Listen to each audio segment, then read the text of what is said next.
Hey, welcome back everyone. The guys forgot to record an intro this week. God, what a bunch of idiots. I know, they really are. Anyway, this week is all about Steam Next Fest, which features demos from the smallest single developer games, to some really well-known studios. The guys have played a few of these demos, and they're ready to tell you about them. So hold on to your butts. This is Video Game Tango. Hello. That was a good noise for it, Josh. You were in the middle and you stopped right on noise for it. I know. Pavloved him. Trained with the bell. Ding, ding, ding, ding, ding. Shut the fuck up. Timing is everything. Timing is everything. Now, well, into that, let's roll right into this first story. On the back of January, holding slightly more than half of the layoffs of the entirety of 2023, roughly 6,000 people laid off. There's some interesting speculation coming out of the Box of X. Now, a handful of Xbox titles that were exclusive. Starfield, the upcoming Indiana Jones game, Indiana Jones and the Golden Circle, Sea of Thieves, and Hi-Fi Rush, just to name a couple. Speculation that they are going to be brought not just to the PlayStation 5, but to the Nintendo Switch. Yeah. Oh. Xbox is talking about being more multi-platform with its games, even going so far as speculation saying maybe getting the Game Pass out. Maybe it can be offered on other things. You don't need an Xbox to have Game Pass. Maybe and not a PC. Maybe you can get Game Pass on your PS5. Sure. Get it on Why a not? washing machine. Yeah. So now there is, of course, this is just speculation, nothing hard, no hard evidence. But this mere speculation has gotten the Twitter world all twatted. There have been countless influencers and Xbox fans that are saying this is a huge misstep. They've invested so much money in being Xbox, which, I mean, I don't... That kind of, I get it. I'm an Xbox guy. I have an Xbox. That's what I've bought the last few generations. But my thing is I constantly am wanting to be able to play the game I want to play on the thing I play on, my PC. Mm-hmm. So I think this, honestly, is kind of a cool idea. Now, I don't really understand the idea, the tribalism, I guess, and that's honestly what Phil Spencer talked about. Phil Spencer it doesn't like the tribalism that we get. It's like, well, somehow someone's lesser because they bought a PlayStation, or they're not a real gamer because they only play Nintendo Switch games. Mm-hmm. Like, honestly, I don't grok that. To me, it's just more games for people to be able to play is better. I, like Phil Spencer, find the tribalism honestly a little distasteful in this day and age. There's no real reason to have it. Now, with all this unrest, Phil Spencer has said next week they're going to be announcing something. So one way or the other, we're going to be hearing what's actually going to be going on here.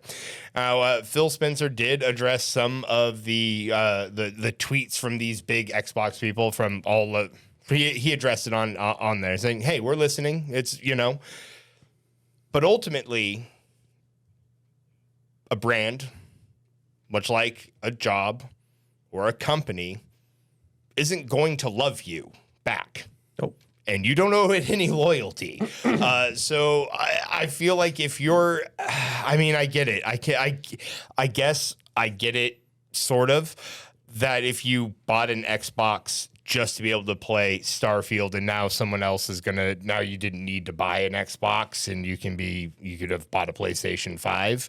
I guess I could see being minorly upset or whatever, but it just means more people are going to get to play more games. And that's honestly, to me, just sounds like a good thing. And honestly, a little good news is nice in this tumultuous game industry news time here. So I'll take any good news I can get. Yeah. A lot of people don't like it when other people get free stuff. Yeah, and or people now have their thing. Like they, you know, Just comes down to other people getting a free thing and they didn't get it, and now they're pissy about it. I think it all boils down to console war bullshit.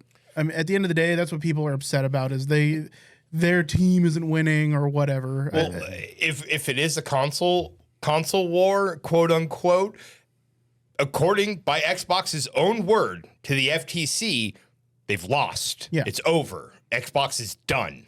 By their own admission, they finished third in the last 2 rotations. That's what they said to the government in their $69 billion acquisition. They lost. They need Activision Blizzard to even be competitive. So I mean, so if it comes down to wars, then it's over. It's right. Like they said so. They've waved the flag. Yeah. But but that comes down to that tribalism idea. And I just in this day and age, we don't need just make it so people can play games, and preferably the whole game all at once without having to buy DLCs. And yeah, I mean, the only unfortunate thing about this is that there won't be any reciprocation from Sony. Like Sony's games aren't going to be playable on your Xbox, unfortunately. So if this does happen, PlayStation wins. Like if you want to look at it from a win-loss scenario, is PlayStation owners win and the Xbox owners are kind of left in the dust. So there's a little bit of that, but at the end of the day, does it matter too much? No, it really doesn't. Like, as long as the games are made available, like, because in all likelihood, you're not going to be getting fewer games on the Xbox than you were going to already. yeah. So, And honestly, public pressure for reciprocity could push Sony to put more of the games out there. Public pressure can do all kinds of things. I'm not saying it's a guarantee or even that they would consider it, but ultimately, if you get bad press and you start losing money because you're not putting game, like it's a ploy. Xbox or Microsoft has been making money.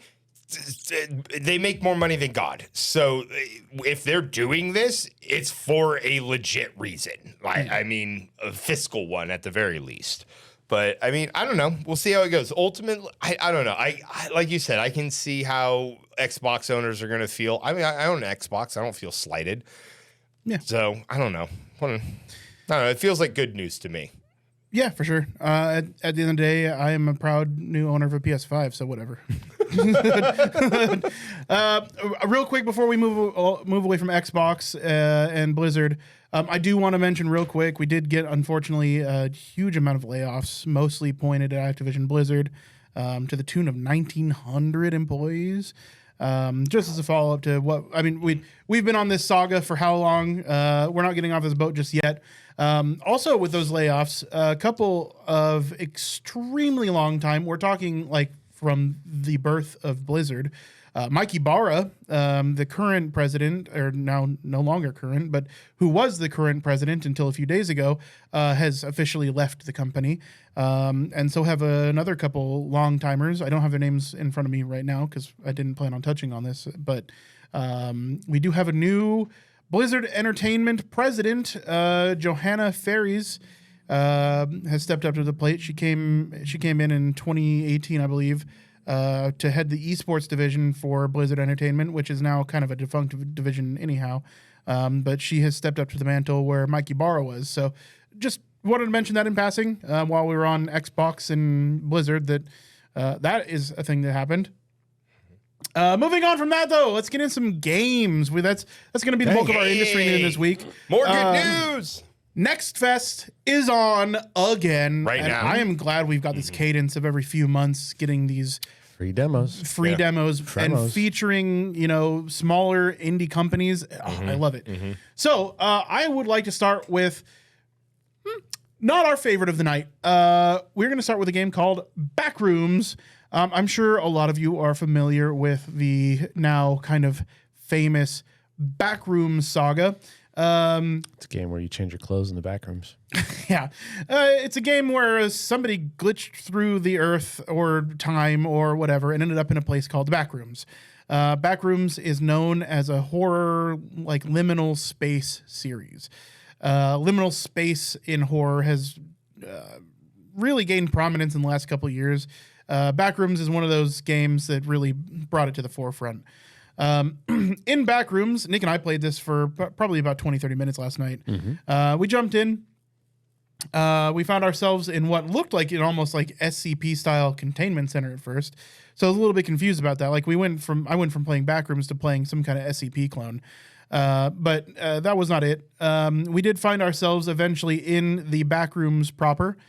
As far as gameplay goes, very limited in terms of gameplay, to the fact that like this is essentially like a running from something simulator. Yeah, I just want to say real quick for those of us, for those who can't see, honestly, how you're moving and the way the camera looks around, it honestly makes me feel a little bit anxious. I don't even have music or anything, but I feel a little anxious just watching the movements of this It took person. us a while. Look at the height of the camera for us to realize that there is a camera on your chest. Yes. Which is where your view is from. Because like I walked up to that keyboard on next to that computer and like my camera was right up. I was like, why am I so short? Yeah. Yeah. And then when you run, it's like you're drunk. Yeah. You'll actually see me walk up to Nick here and just say we're playing gameplay footage of what we recorded last night, and you'll watch me walk. This is where we found out that the cameras are strapped to your chest, is right here. So the movement is interesting. Your camera bobs and weaves like a motherfucker in this game. Yeah. Especially when you get running. When you hold like your run/sprint button, that thing is looking everywhere but forward, which adds to the tension, I think. I think that's one thing that this does really well that has been seen in other games for sure. But it honestly felt like panicked running to me. Yeah, that's what it feels like. It's like like fight or flight type of running. You know? And it definitely did that. I feel that it did add to my anxiety while playing the game as well.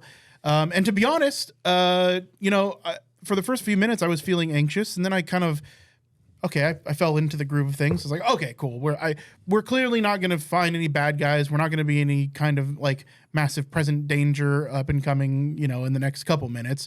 This game is going to welcome me into the scene first, and then we'll see where it goes.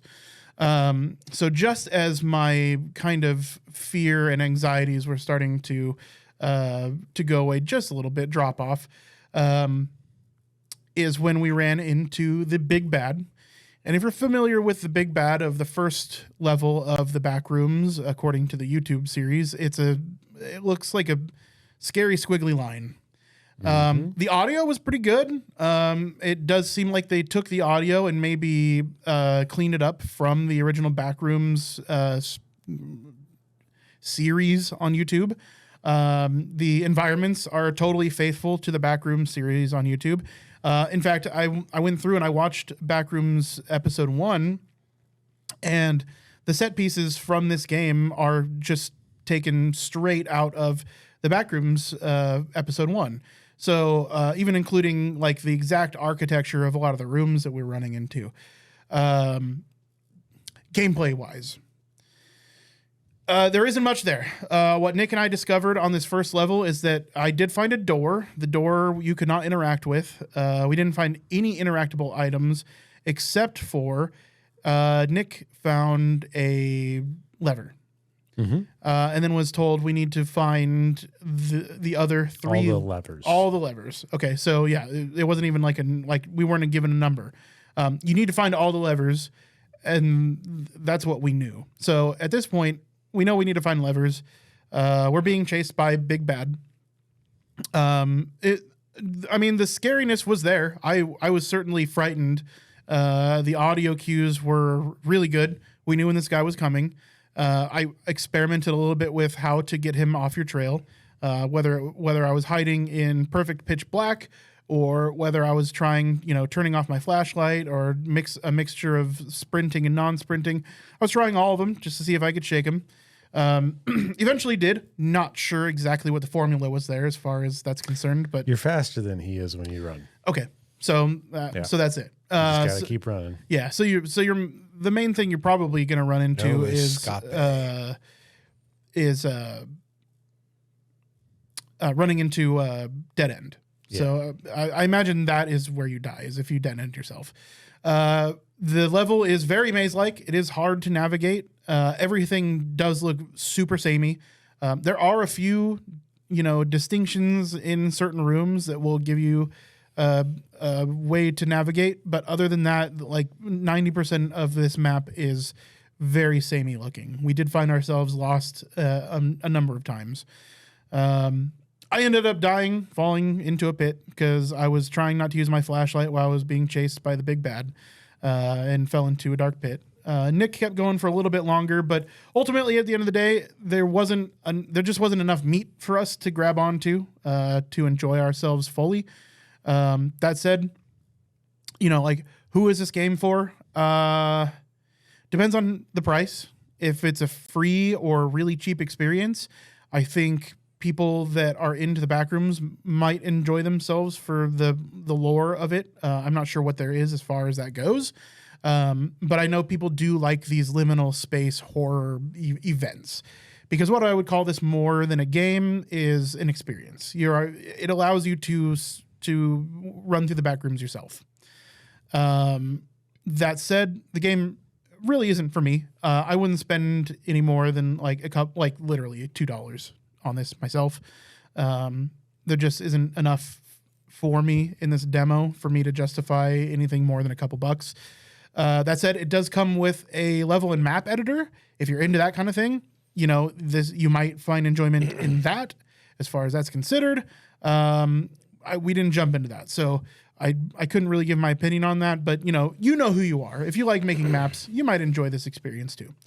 All that said, it was fine for the 20-30 minutes of gameplay we got out of it. Would I recommend it? Probably not. But I guess what I'm saying here is I think there's an audience for it. I think the audience is just really niche. Yeah, that's pretty much all I have to say about the Backrooms. Moving on. I mean, what's next? There isn't a whole lot to say about it. Star Trucker. Star Trucker. What a brilliant concept. So I played Star Trucker, which is pretty much exactly like it sounds. It's a trucking game in space. Fully opened up with what seemed like custom music, country music in the menu. It surprised me. And the demo it's pretty good. It shows off what this game is going to be about. You are long haul trucking through space. So you need to, get a contract, go hook up a cargo container to your truck, go refill your gas, fly to a location, drop it off, and you get paid. That is the basic game loop, right? The problem is you're in space. You think fucking jackknifing or fishtailing in a semi truck on 2D is bad. 3D gets crazy. They did some neat things.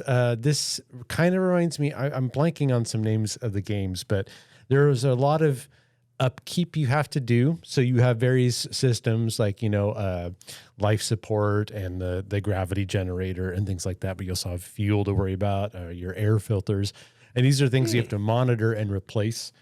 And you have to physically get out of your chair and go find the device and pull out the battery and the burnout chip card and find a new one and put it in. And as your truck takes damage, you have to go into an airlock, put on a suit and go fly out and weld a new plate on where you're leaking gas or whatever. And those plates stick around, which is kind of cool. If you run out of gas, you can fly out and use a gas can to refill your spaceship truck. Yeah, it's just your space truck. What the game does well is atmosphere. There's a full CB radio you can use and respond to people you're hearing. There's a radio station. You can set like the choke on your different engines and autopilot, and it's got a full dashboard you can mess around with. And there's highways, there's other semi trucks, and you can take the highway, or you can try to straight A to B from location to location. But then there's like asteroid and debris in the way, and you might crash into it. What I enjoyed is there's a bit of a skill tree, and one side is trying to do like fast deliveries, and the other one's trying to do very delicate deliveries, and you get more XP depending on, if you do it very fast or if you don't damage the cargo. You pull up to something, you have to, turn around and use your rear view cam to like line up your mag connectors so that you can connect to a container or to line up with a docking port to go to the space station. Generally, it's a fun idea. It has some little problems. Some of it's a demo, and it's clear that they're kind of in the early stages. I had very low power in my gravity generator, and it ran out on my objects, my noodles and my briefcases and packages in the cab of my truck were all floating around. And I spent 10 minutes trying to find where the grav generator like battery bay was. And it was under the stairs. I had to pull a lever to lift the stairs up. And it is neat, but it's like, something maybe the tutorial should have told you.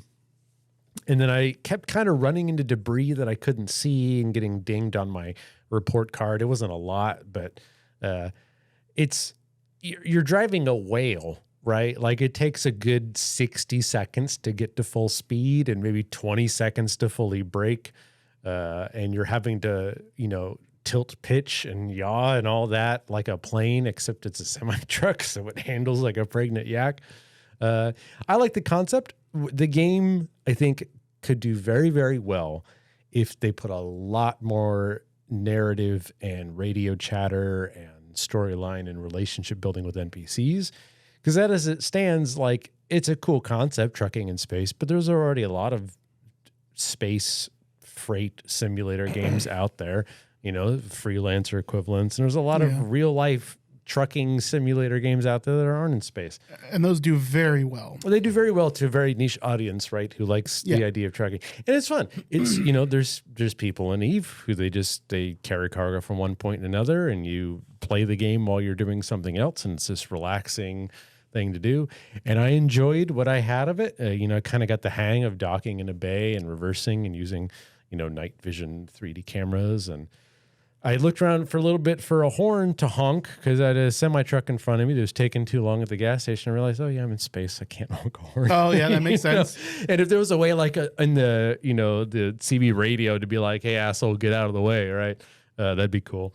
But yeah, you can go into third person to kind of look around your ship, and fun concept. It definitely needs something though. Just the basic game loop is fine, but I'm thinking, maybe something more Firewatchy.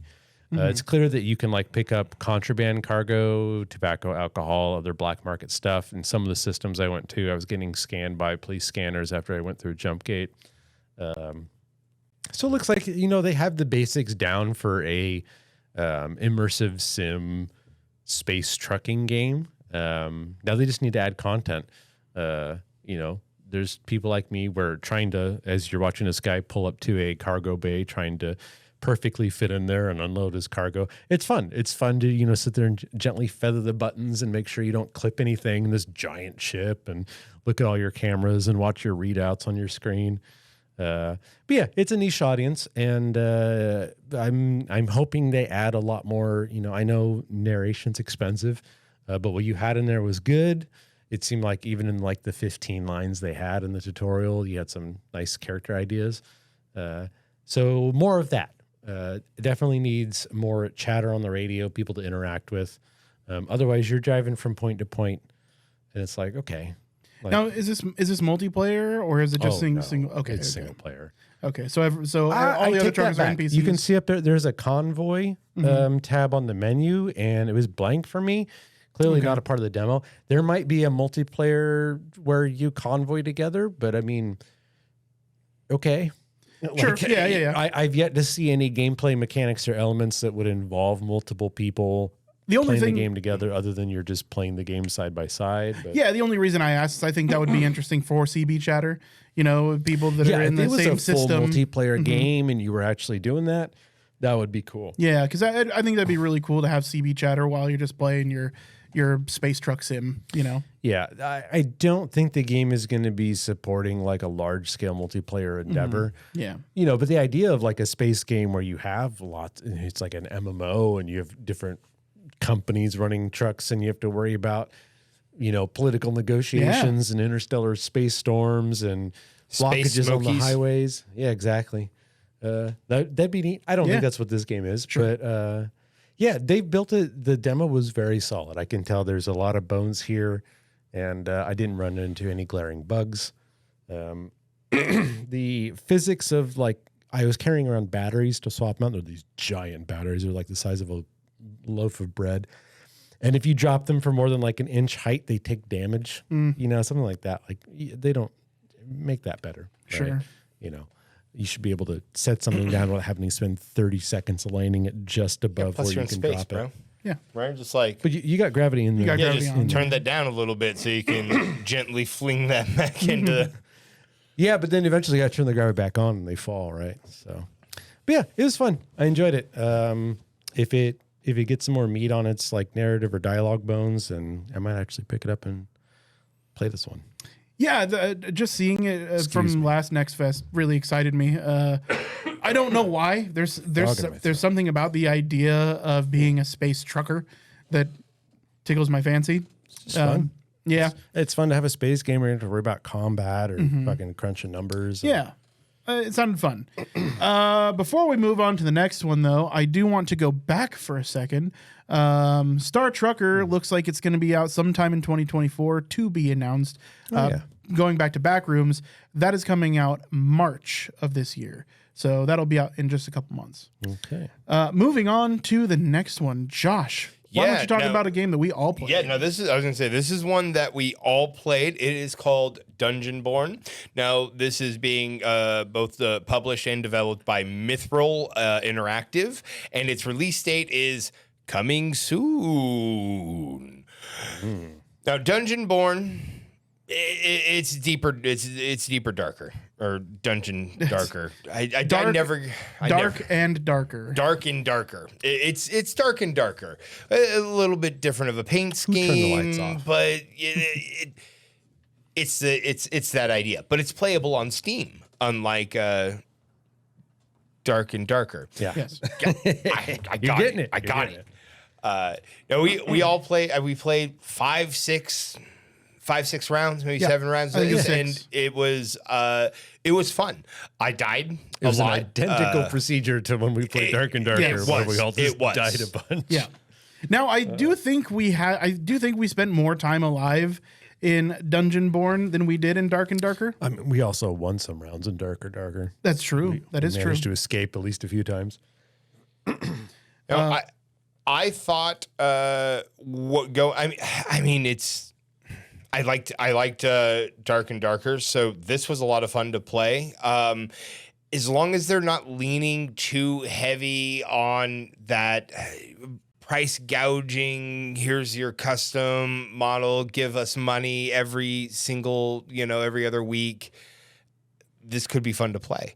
I certainly was having a blast. It could develop a player base because it is playable on Steam. Yeah.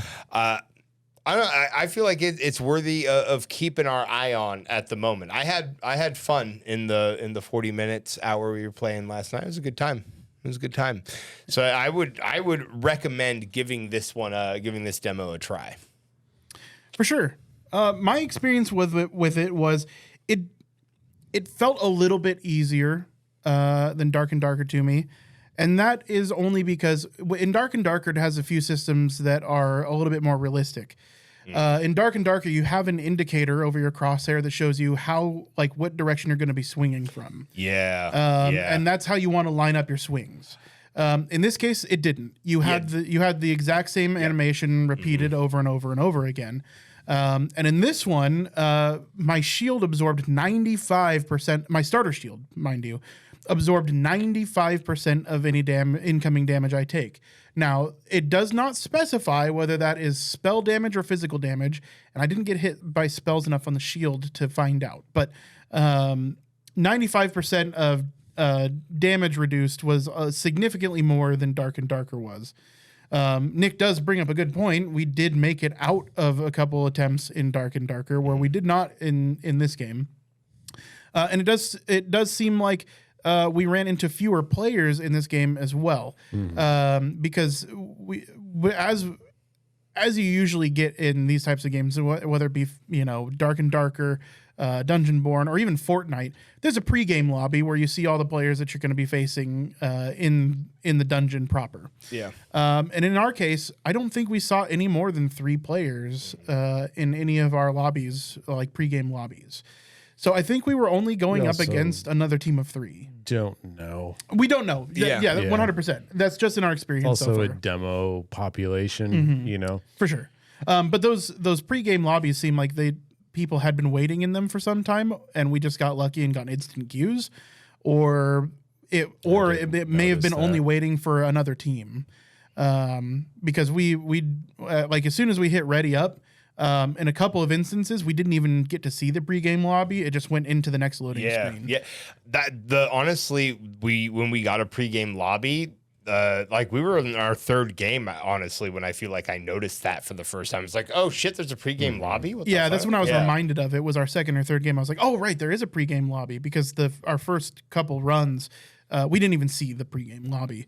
So it does make me wonder if it could just be for the demo. This is just guesswork here. If it's going to be, one team against another team. Here's what I noticed. Let me get some points in here. Sure. So you've played Dark and Darker, and you're wondering, okay, should I do this? Right. So Dark and Darker, problems aside with Steam and legality and whether they're even going to keep you able to make their game, Dark and Darker's had more time to polish their stuff. Yeah. It is a system where you can learn maneuverability, when to attack, when to block, and positioning is really important, because the mechanics of the game are robust enough at this point to handle that. Yeah. This game's combat revolves much more around combos, which depend on if you're click attacking or holding to attack. A lot of the spells gained power the longer you charged them, like my heal or Josh's fireball, and you can charge them up for like 6 seconds. I know it's like a full charge heal was like half a health bar, whereas just a click was, a sliver. So there is a difference there. It's not as well polished or robust as Dark and Darker. That's true. On the other end of things, everything else is near identical. This is clearly just an attempt to make Dark and Darker with the serial numbers filed off. I did see quite quickly there was a daily login reward, a monthly login reward, 5 or 6 quote unquote events going on. That doesn't mean it's going to be necessarily a games as a service sludge hole, but it's leaning that way. Yeah. Also, I can't seem to find if there's no solid pricing information on how this game's going to be priced. Games that have in-game events and a daily login, it's kind of whatever. It's not the end of the world. But if they're going to put some $40 battle pass in there for skins and seemingly maybe kind of pay to win classes, I watched a couple of videos and we ran into a couple guys playing some skull-headed necromancer classes that had like tick damage, AoE radius, frost spells. It's like, how do you avoid that? Yeah. We were barely surviving fighting skeletons. Again, we're level 1, right? And noobs. Yeah. As you play a character, whether you win or lose, you get XP for that character and they level up stats, strength, vigor, stamina, spirit, all that. And when you hit a certain point threshold, you unlock a passive ability. All those passive abilities depend on what class you're playing. So it's got the basic amount of RPG meat on it. But again, everything here is Dark and Darker. Yeah. So if you don't want to have to deal with Dark and Darker and you're looking to scratch that itch, this might be it. I can't promise it's not going to be some live service game that sucks. We don't know yet, and I don't know how much it's going to cost, but it was promising. It's clearly put enough work into it that I feel it was a comparable clone of Dark and Darker. It didn't feel like a cheap ripoff. It's definitely a ripoff, but For sure. that's my opinion. Yeah. All things said and done, I did find myself enjoying my experience playing this game immensely. We called it after about an hour and a half. I could have absolutely kept going all night. The only thing that really stopped me from actually playing more by myself even was the fact that we had more demos to go through. So I did find myself very much enjoying myself playing this game. That said, it was the exact same appeal that Dark and Darker had for me initially too. So, there is something to be said there. This might get more like a higher player population simply because it's on Steam. You know, I'd like to quoting that. I would like to see a mechanical plus up, getting that a directional strike, so it's not the same animation over and over again for things would be super cool. Because like honestly, that's really the like one of the things that was like. Once it was said, I was like, that's what was missing from this game. Yeah. The ability to have a side strike or an overhand attack versus just, you know, a button mash kind of a feel. They're running into the trouble of like actually being considered just a ripoff of Dark and like you're getting into potentially like theft, illegal theft, where it's like, what mechanics are in your game that aren't just taken from Dark and Darker? And that said, it's just a difference in mechanics. So the animations are actually always the same in Dark and Darker as well. The cursor just tells you how your swing is going to be swung. That way you can aim it properly. In this one, it's more of a timing thing than it is swinging properly. So it's just a difference in mechanics. At the end of the day, I don't We think say as we watch me just beat the shit out of a skeleton skull on repeat. that is one thing that I did find is later, the longer we played, the more spammy I got. And usually it's the opposite. Usually you find some nuance. In this case, the more spammy I got, the better I performed. I didn't read the tutorial on the sword and shield, but the club and shield that my priest had. Yeah. I put more stun on enemies when I charged up. So a full charge up, I was stunning skeletons. Gotcha. I just did more damage. It didn't do that much more damage, but it meant that they weren't attacking. Yeah. Right. So. Now I did forget for the entirety of our playtime that I had Q&E abilities. Oh, you never used them. abilities? Never used them. Well, you guys did because you were casters, right? Where I was totally fine just swinging my sword wildly, and to pretty good effect in most cases. So you know, there's some depth that I did not experience. It's not a whole lot more. I think it's fun. I think it's absolutely worth checking the demo out. See if this is something that is your taste. If it is, you might also want to check out Dark and Darker. I do want to I want to be perfectly clear here. As much fun as I had doing this, it's the exact same appeal that Dark and Darker had for me, because they are nearly identical games. So, you know, take your pick. At any rate, I think we all had fun. That was You a good know, time. with our stay. Would this be like we'll assume the pricing is going to be something like $30. How would you guys feel about that? Oh, I'm not going to play for this unless it's free to play. Okay. Like, I'm not going to reward somebody for just ripping off Dark and Darker. Yeah. And unless they made a lot of changes to this game that they probably won't, I wouldn't pay money up front for it. Yeah. Because it's just practically theft of someone else's idea. I think it would. I think I would just end up buying Dark and Darker. Yeah. Yeah, I kind of feel like if it goes like the route of Apex or Fortnite, then yeah, this would be fun. But I don't know that I would pay for it. Yeah, Sure. But it's fun to play though. yeah, not a bad experience at all. Let's see. The next one we have on the list. Okay, so this one's fucking sick. In all meaning of the phrases. Man, I giggled a lot playing this game. This game is Echo Point Nova. It is Horrible name. They need to change that. It is a horrible name. Game deserves a better name. It really does, because this game was fucking awesome. Nick and I played it for a little over an hour last night. We got ourselves through the first level, which is the entirety of the demo. It starts out slow. It tells you this game is about speed, movement, rhythm. And that is really, I mean, what it boils down to is speed, movement, rhythm. It very quickly gives you the ability to double jump, and then very quickly gives you the ability to surf through the air at high speeds.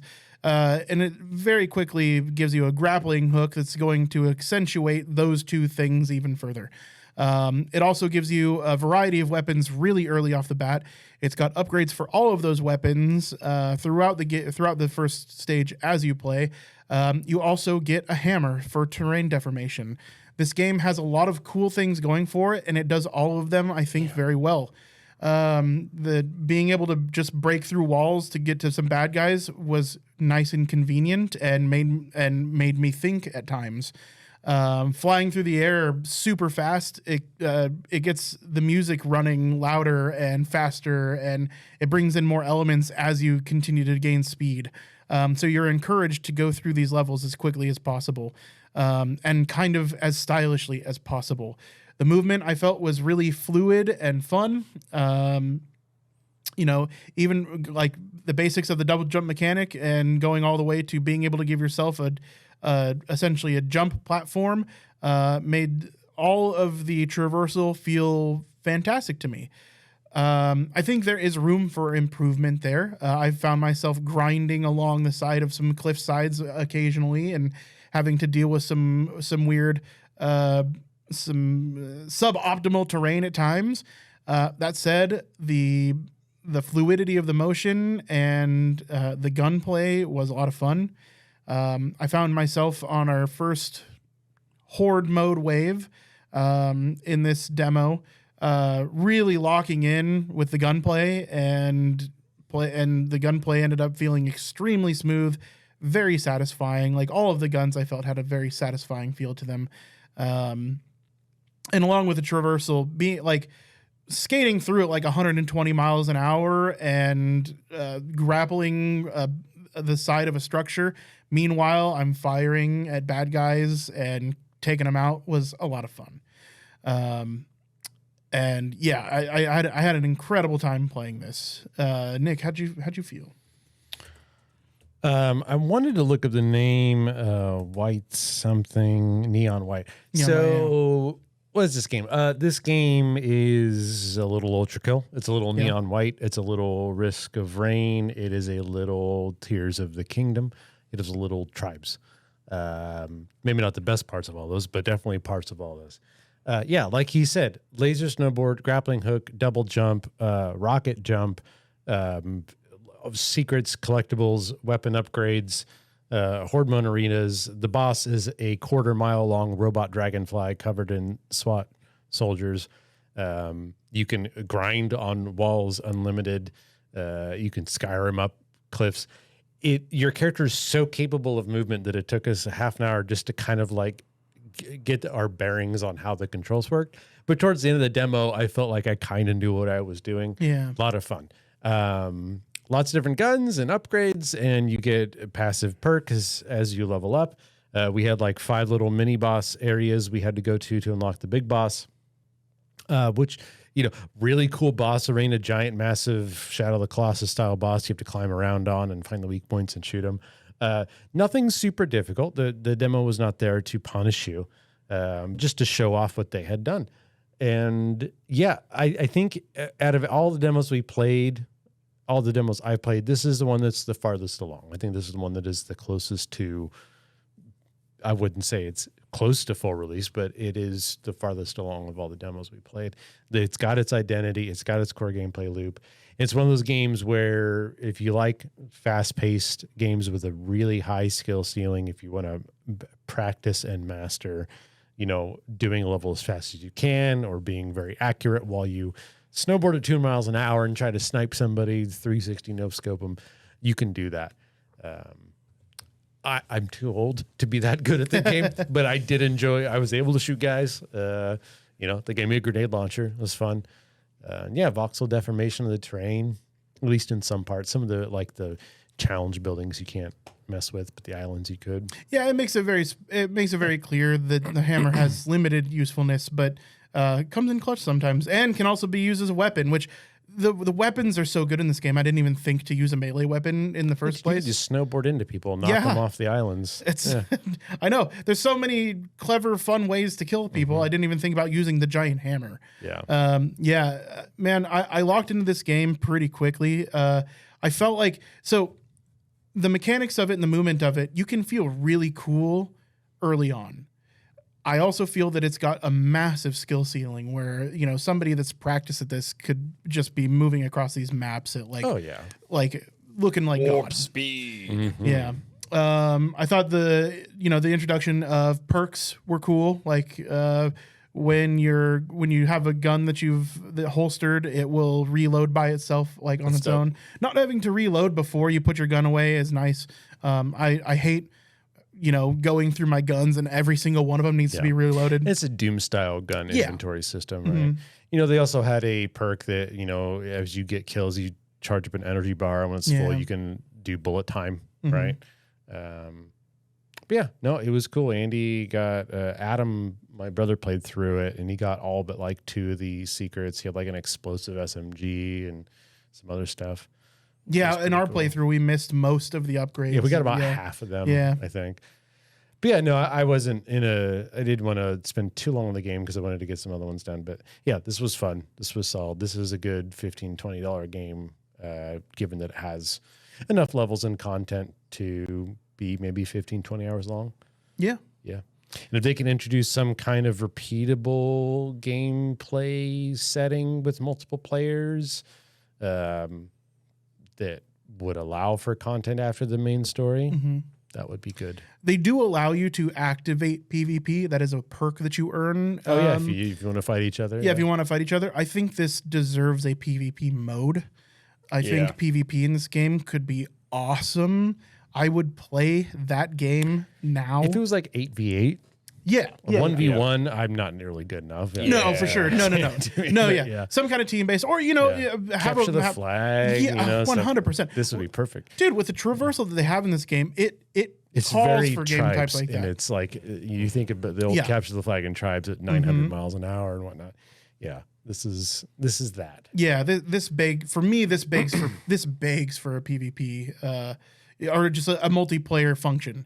And I think if they could bring that to the table, this for me would be like, I would pay AAA prices for that experience. Like if this is the experience I got in the first level, if they could elevate that further through the game and deliver on a PvP experience, I would absolutely be paying like AAA prices for this game. I enjoyed myself thoroughly, but that's, neither here nor there.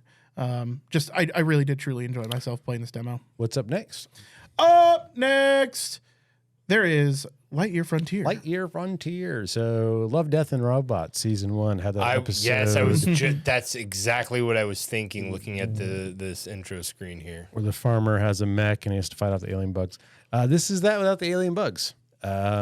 This is a, from what I can tell, no combat farming Factorio-esque simulator. I really hesitate to use the word Factorio. In a nutshell, this game is good. It feels really interesting and nice to be moving around in a giant mech, like cleaving down trees in a couple hits. And, you got all these different tools for sucking up water to water crops or do all these things. It's a very polished world. I really liked the environment. It's one of those environments that just screams, explore me. Like, oh, what's around this corner? What's around this corner? The tutorial's telling me to do something. I'm like, no, I found a cave, And I did enjoy it. There was like areas where I had to clean up, was the Delfino Plaza Mario game. Mario Sunshine. Mario Sunshine style thing where you find like this sludge that you have to clean up to restore an area. When you do that, it gains benefits and new things to do in it. The game really, this is too early for me to be like confident on this, but the base building, quote unquote, automation farming stuff, it doesn't feel like it fits this game. So, you get a couple little assembly buildings, and you get plant matter and you make oil and use the oil to make food and a couple other stuff. The food is used to feed the random alien life you find around. And if you feed like all the animals of one nest, then you get a perk for that area. Like every time you mine a tree, there's a chance to drop 2 more wood. And the animals will like poop out resources when you feed them, right? You get a house that you can get a bunch of decorations for to increase your comfort meter, kind of like Valheim, where when you sleep, you get some passive bonuses for the next day.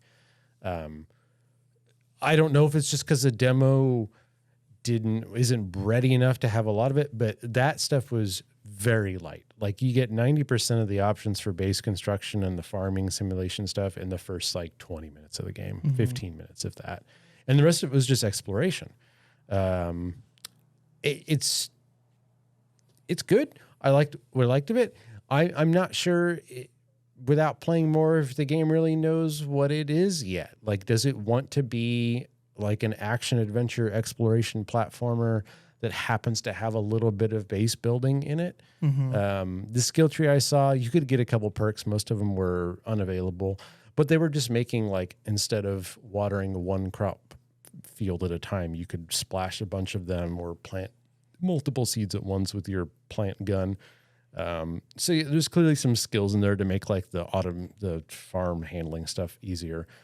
But yeah, there's no combat. There's no belts. You're not like feeding one thing into another. You can get out of your mech and do some stuff. Sometimes it's easier to do that. But the game just screams like an explore me environment. Go action, adventure, platform, find collectibles, find stuff so that you can sell it to the trader and, buy some new stuff. So it's kind of using for that like cozy base building simulator feel. But the tutorial itself is also kind of like what the demo is telling you to do. Ends very quickly, and then it's like, well, thanks for playing the demo. But I got to play it like an hour and a half today. I was too busy.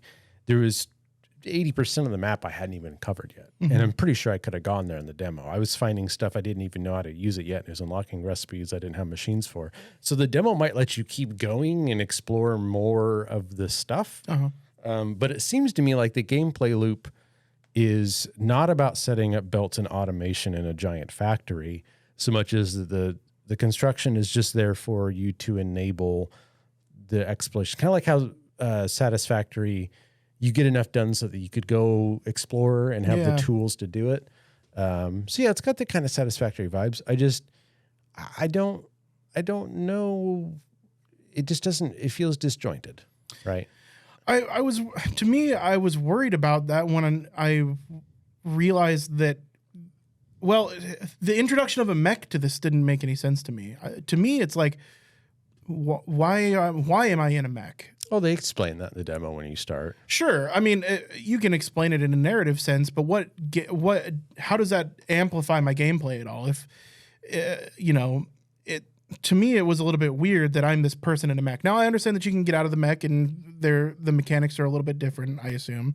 You don't have the tools that is the purpose. There are things you can do in the mech that you can't do on the ground and vice versa. So they're providing two levers for you to pull as a game where it's like, okay, the majority of the stuff you can do in your mech, but you will need to get out to, search for tight spaces that your mech can't get into, or there might be some other things. That is also kind of circular logic, right? Yeah. It's like if the getting out of your mech, the purpose is to do things that you can't do in your mech, then you design the game that way. Right. And that's my point is they designed the game that way where you probably run into the same issues in a lot of other games, and the way they take care of it is just different. In this case, it just seemed like an excuse to have a mech, which is kind of a weird decision for me. I know. I guess at the end of the day, it doesn't really matter that much, but that's how I felt immediately upon this is a cozy simulator in a mech. Was like, oh, well, okay, what does the mech add to this? So yeah, I was worried that this game was going to feel a little bit disjointed, because I do like these types of games. I mean, I put 7,000 hours into Stardew Valley, and I like Satisfactory a lot. Factorio was a great game. So really boiling it down to give you a better opinion is it's not so much that the base stuff is disjointed from the gameplay. I'm now realizing that I don't think this game has so far, especially in the demo, anything that every other game of its ilk doesn't have. It does what it does okay and pretty well. The base building was fine. I've used worse systems for building bases, but it was janky. The snapping was really bad in places. And the base building you do have is, like storage and, decorations and a few production buildings. They look cool. You get a big old barn. That was fun, but it's like it didn't do anything my shed didn't do. It was just bigger, so I could fit more of the oil pressers in there, of which I only needed 2. Yeah. So yeah, I think they need to find something that this game is going to do that all your other Satisfactory likes don't do. Yeah. Right? I think that's my point. I did a terrible job delivering my point Yeah. like I normally do. Well, is, you jogged my brain, so you did well enough. well, and at the end of the day, to me, what it feels like is it's doing everything that the rest of the games of its ilk does in a mech. Yeah. Yeah, How's that any different? Yeah. right. There was Alien Ruins. I ran around, collected 9 MacGuffins, and it unlocked a strange table that I wasn't able to build, although the strange table was under the decorations category. So I don't know if it does anything. Maybe farther in the game, there is some puzzle platforming to do, Yeah. or things that like you need to get out of your mech to do or do in conjunction with your mech. I don't know if your mech can be automated. But yeah, it definitely needs its own thing, and it doesn't have that, at least in the hour and a half of the demo I played. So figure that out. And that's the job of a demo, Figure is it to out. give you the meat of it, right? So you can understand what the game is about. And if you don't understand what the game is about by your demo, or you come out with a false interpretation of what the game ultimately is, then it was not a successful demo. And if they put out this demo thinking, here, this is what the game is about, then the game is a C plus B minus clone of every other middling Satisfactory game. It's cute. It's pretty much bug free. It's nice. It would be great for a starter game into this genre for people who don't want to do the maths of Satisfactory or pull their brains out in Factorio. But yeah, hopefully you get something novel in there. Yeah, definitely. And as always, we hope it does well. Just, our thoughts. Speaking of thoughts, Josh, you have some thoughts about SAG-AFTRA. I do. So this week, SAG-AFTRA has announced a new tiered budget for their IMA, or the Interactive Media Agreement. Now, this is actually going to be it's designed to help smaller and mid-tier studios be able to afford some of the really big and famous actors. So this is going to have a tiered structure system from $250,000 for game development, right? So if you're at $250K, then you have to pay this much, and the actor can only ask for this much. So it really is, and again, in conjunction to make sure the actors are getting something, but opening up opportunities for these mid-level studios. And I think that's also very cool, because SAG-AFTRA is still in mid-debate with like the Big 10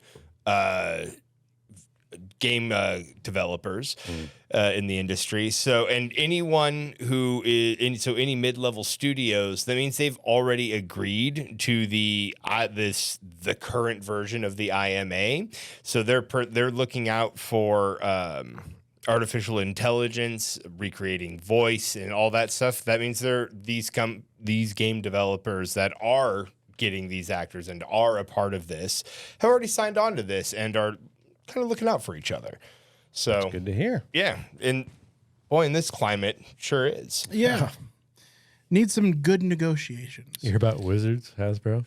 No. Fired off their entire internal book production publishing. Yeah. Wow. They're like, this last series of books they're probably going to do for the 6th year or whatever. It's probably going to be like the last books they put out. Everything else is going to be digital, if I had to guess. Incredible. Yeah. I want to touch on one more game real quick. I'm going to keep this short and succinct. That game is called Rotwood. Now, this game immediately screamed out to me on Nick's recommendation. We were just looking for some co-op games to play together. And of the short list we came up with, Rotwood was one of them. Rotwood is a cute roguelite, and it does not stray away from that definition in any kind of sorts, really. But it is tight. I did enjoy myself immensely while playing this. It's pretty standard fare. You go from one part of a map to another part of a map to another part of a map, and you get your way through, fight a big bad, and you go on to the next one. Pretty standard, like kind of dungeon crawly roguelite affair. You get power-ups as you kill bad guys. You get options to instead speak to traders at some points. But it is made by Clay. And Clay, if anything, makes a solid fucking game. I don't think it does necessarily anything new or innovative that we got to experience in the demo. But what was there was tight, action-packed, fun, and Nick and I ended up playing through through the demo essentially twice. I enjoyed myself thoroughly during our playthrough, and the art was awesome. The fights were fun. I have very minimal complaints about the game as it is. It doesn't really do anything again new, but Clay is they originally created Don't Starve, went on to make Oxygen Not Included, both excellent games, both very different games, and this is another departure from the usual from Clay. So they took a genre that is already clearly defined. They threw a little bit of clayness in it and put it out in this demo, and it was a good time. Essentially, the gameplay loop is you have left click and right click abilities. Left click being a fast swing, right click being a more powerful, slower swing. That is how you start. You go through the game, and as you clear stages, you will be given power-ups. Those power-ups are of your own choosing. You get a choice between 1 or 2 power-ups. Those will alter slightly how you play the game and how you interact with creatures and objects in several different ways. Nick and I found that we were both playing quite differently from each other based on the power-ups that we were picking up. Those power-ups that are available to you are determined by the class that you choose at the beginning of the game. There are 4 classes, it looks like, if I remember correctly. We only have the choice of one, though. Pardon? We could only be the hammer dude for the demo. I think everybody might start as hammer dude because I chose hunter. Yeah, I don't know if that's what I'm saying. Is it as well. defaulted to hunter? That was the only option we had. Gotcha. So there will be a better mix-up in later editions of this, whether it be demos or when the full game comes out. There will be more classes to choose from, so more variety. But yeah, it's got good bones. It's got great art. It's got charisma, and I had a blast playing it. Yeah, it's a side-scrolling beat 'em up. Think Golden Axe. Think fucking Turtles in Time. It's got the framework of Cult of the Lamb for the map layout, and it's got the art of Don't Starve. Otherwise, the fundamentals is just Slay the Spire, right? Yeah. You do not get to plan out your route. You just get to see what room options you have after you finish a room. So sometimes you only have one place to go. Sometimes you pick between like upgrading a skill or going to the merchant. And then eventually you get to the end. So that's kind of a weird choice. I mean, it's fine. You don't have to be able to plan out a route. But yeah, other than that, like everything there's nothing new here as far as the game mechanics go. But they were good. They were just enough to feel like, okay, there's some nice, fun combos in the combat and nice, fun mini bosses and good telegraphing, good animations, good hit feedback. Yeah, I'd say the only complaint that I had is the same complaint you did. The last boss you fight in the demo is this large tree, and it is. I think it's the only creature that you cannot see yourself through, or objects behind 30% of the screen. So when it goes into like the bottom portion of the map, the top part of the tree covers up like 1/2 of the screen. And when there's mooks back there, like ads that you need to kill, it's like I don't want to risk going over there because I can't see what they're doing. So kind of a pain in the ass, especially considering how the rest of the minions and stuff had like super well telegraphed abilities, and you could see behind them. Yeah. Because if you guys are watching instead of just listening, we do have gameplay being shown. This is Nick and I playing last night, and you can see yourself, or at least a silhouette of yourself, and you can see a silhouette of any enemies that might be behind the larger enemies. So that's actually pretty well displayed here in this clip. So. That would be my only real complaint. Otherwise, it was a solid roguelite. It's a decent little adventure game, and $20. $20 bucks. This is a $20 game, and it's polished, like every Clay title is. In my opinion. Let me rephrase. I'm not throwing the actual price out there. Oh, gotcha. Okay. I have no idea how much it actually costs, but like, this is like an easy $20. Easy $20. Yeah, definitely 30 at most. Yeah, and that's really only because it has multiplayer. Multiplayer, yes. Right, multiplayer makes or breaks. It brings back that Golden Axe, Turtles in Time, Streets of Rage style feeling of playing in the arcade with multiple people. And yeah. Now, unlike our group of friends, you won't fight each other over your rewards in this game like you would in Gauntlet, because they are character specific. Nick and I didn't realize that until our second Sheer playthrough. lucked out that we were picking the right ones. Yeah, But by sheer luck, we each ended up. character gets one of few skills to pick from, but 4 of them pop up because there's 2 players.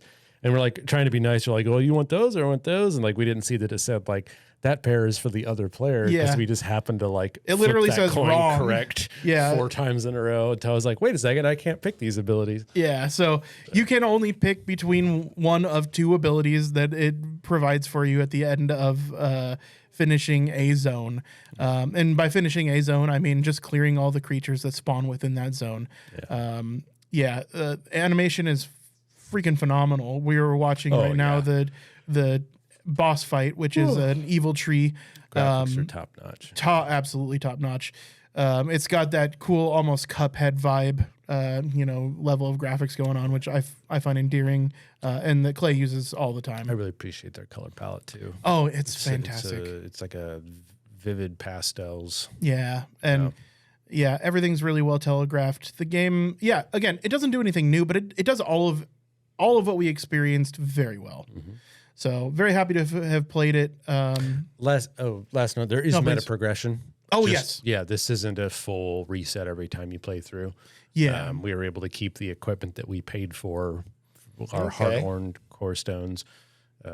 And yeah, it seems like I was able to equip 3 pieces of heavy armor and actually told me that I'm now like a heavy armor user. Yeah. Which meant that my dodge was slower, but I applied more stun to people and it changed some of my attack combos. And you took less damage. And I took less damage. So Yeah. it's like there's a little bit of meat on There's those meat there. bones in the mechanics. So Yeah. it'd be fun to see what the other classes are like. Yeah, man. I didn't realize that we could only choose from one class because your character model is blocked out before you choose it. You can only see a silhouette of it. So when I assumed they were all the same. I 'cause it wasn't doesn't sure. tell you. Yeah. So I picked the very last one. I did too. Oh, okay. So Maybe. maybe there is more I choice. doubt it, but yeah, maybe. Who knows? But yeah, we both ended up playing Hunter. This is something we may have to revisit just to find out. So Do we have a release date on that one? Oh, you know what? Real quick, I'm gonna go back over all of the release dates because we failed to mention them for Echo Point Nova and for a couple others. So Backrooms, that's coming out on Steam March 2024. Star Trucker is coming out on Steam. That's to be announced, but 2024. Dungeonborn is coming out on Steam. That is to be announced, no year even. Echo Point Nova, Steam, to be announced, 2024. Lightyear Frontier coming out on Steam March 19th, 2024. And Rotwood is also going to be on Steam, to be announced. Okay. Yep. So, hey. Picked a bunch of games with no release date. Yes, we sure did. But, hey, it's demos, man. Yeah. Demos.